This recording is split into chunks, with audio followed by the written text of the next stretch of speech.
Баршаңызға сәлем. Бүгін сіздермен бірге Балжан сіздерге бүгін тауық етінен жасалатын өте керемет котлеттің рецептін білсетін боламын. Ал кеттік. Ең басты бізге тауық еті, жұмыртқа, пияз, панировочный сухари, тұз және бұрыш керек болады. Барлығын бір ыдысқа салып жақсылап араластырамыз да, сонымен одан кейін араластырып болғаннан кейін котлеттерімізді арнайы формаға келтіретін боламыз.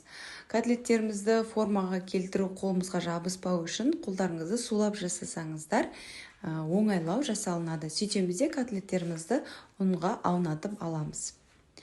Өте дәмді болып шығады, міндетті түрде жасап беріңіздер, әсіресе балаларыңызға ұнайтынына күмәнім жоқ. Барлығын жасап аламыз.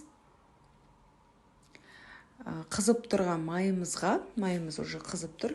Барлық котлеттерімізді салып аламыз да, жақсылап қуырып аламыз. Қуырған кезде қатты күйдіріп қуырудың қажеті жоқ. Котлеттерімізді содан кейін арнайы соустап тағы да бұқтыратын боламыз. Сондықтан котлеттерімізді керегінше кішкене қызартып қуырып аламыз.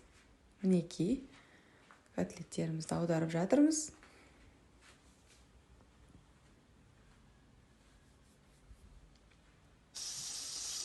Осындай керемет золотистый етіп қуырып алыңыздар.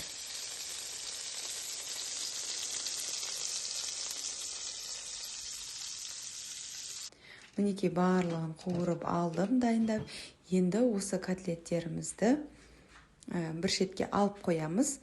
Ендігі кезекте бізде соусымызды дайындайтын боламыз. Ол үшін бізге пиязымызды майдалап турап, бірінші пиязымызды салып қуырып аламыз.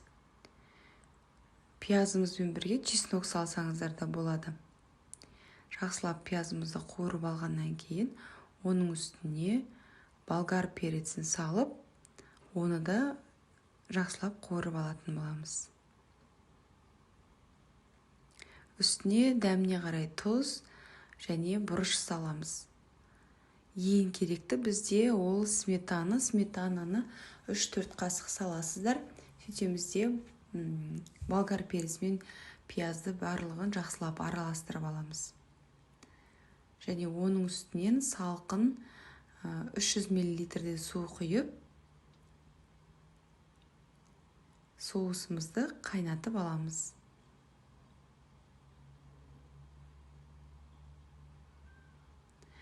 Сливочный, яғни сметанный соус өте дәмді болып шығады.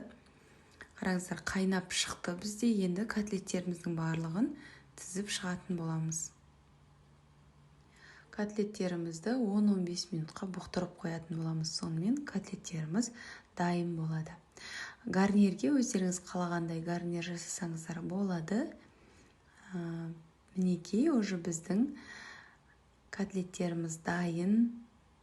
Осындай көрінісінің өзі айтып тұрғандай өте сочный, дәмді болып шығады. Міндетті түрде жасап көріңіздер. Менімен бірге соңына дейін бірге болғандарыңызға рахмет.